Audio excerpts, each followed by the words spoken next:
inside and outside.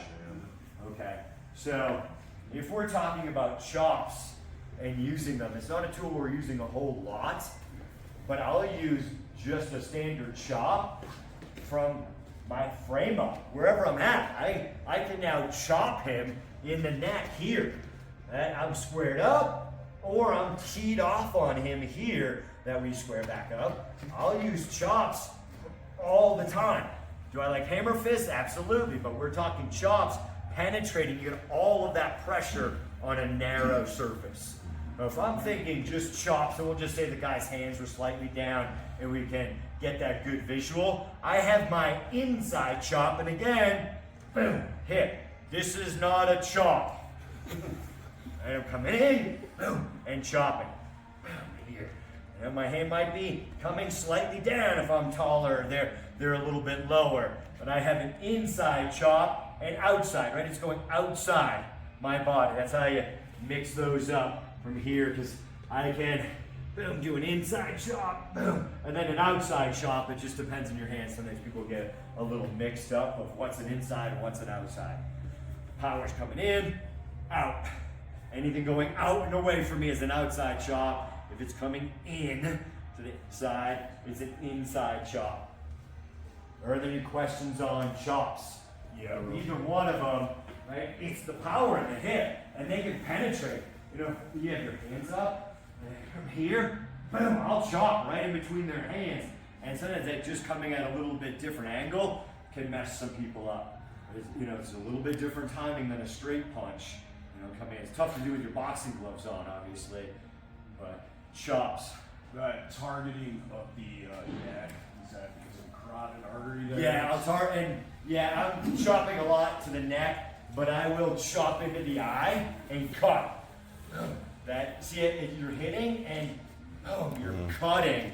And again, anything below the eyebrows, just like any strike hit a vulnerable area. I mean, you can chop into the groin. I love chopping to the groin from bear hugs versus a hammer fist, because then as that hammer fist will just die out on the leg. When that, it can get a little bit of a slide effect with your chop. So I love doing chops to the groin in any bear hug. And it's essentially what you're just doing it using a chop hand. So I like them, but like people make fists, and people will tend to throw more hammers than chops. But I like them, they penetrate into a small opening that where my fist or my hammer might not get in there, but just that extra girth and width of your fist, that chop might get in there. Any other questions, like chops? Outside of chopping on the heavy bags, is there a particular drill that sets them up for that, like a tombstone? Teach them how to use chops. Yeah, I use the heavy bag. You could do tie pads, and just make up a tie pad combination. Give me a 3 and a right chop, and just have them with the tie pads, incorporating, using a different strike. Just make out a combination of the day versus anything set is a good way. Or hey, look for that chop in your self-defense. When can you use that chop? And again, it's not going to be something you're doing a lot, but it's a little percentage. I won't even give it a percentage. I might have like 5% less the time that I'm fighting or doing self-defense. Am I going to use a chop? When you need that tool, I always say, like some of those ones, now you have to go to Home Depot and rent it. So if you don't have the tool, so that takes your valuable shop time. So you want to have it. You could really possibly talk about maybe from the ground, on the bottom, these chops, how quick and effective they could be. Yeah, depending on where you're at and what the opening is. Yeah, just hitting and getting a brachial stun off of a chop can be a really good thing. With Ridgehand strikes, do you have a question on chops? No. Ridgehand strike. This is your Ridgehand. You got to really tuck that thumb in. You don't want that guy out here. You really want to tuck it in and hit from here. A Ridgehand strike is like I always use the Karate Kid. And he breaks the ice.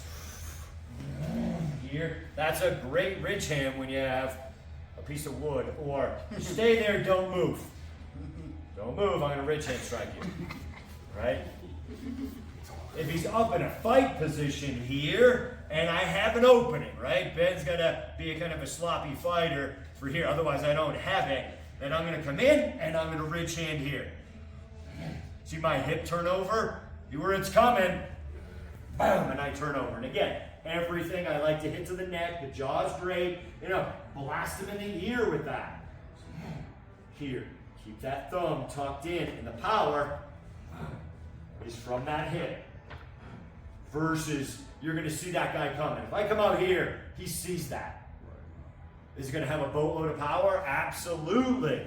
You gotta watch out on your students if you're doing some chops on a heavy bag and they're straightening their arm. You guys see when I'm doing that? See that slight bend in that arm? I'm not straight.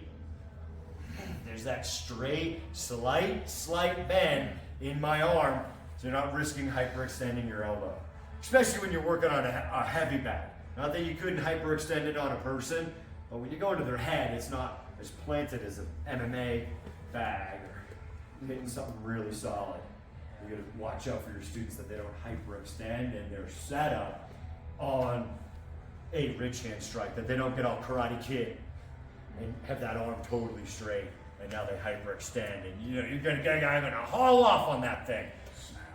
And that's going to lose against the guy that's big and strong and has got a good bench press and et cetera, et cetera.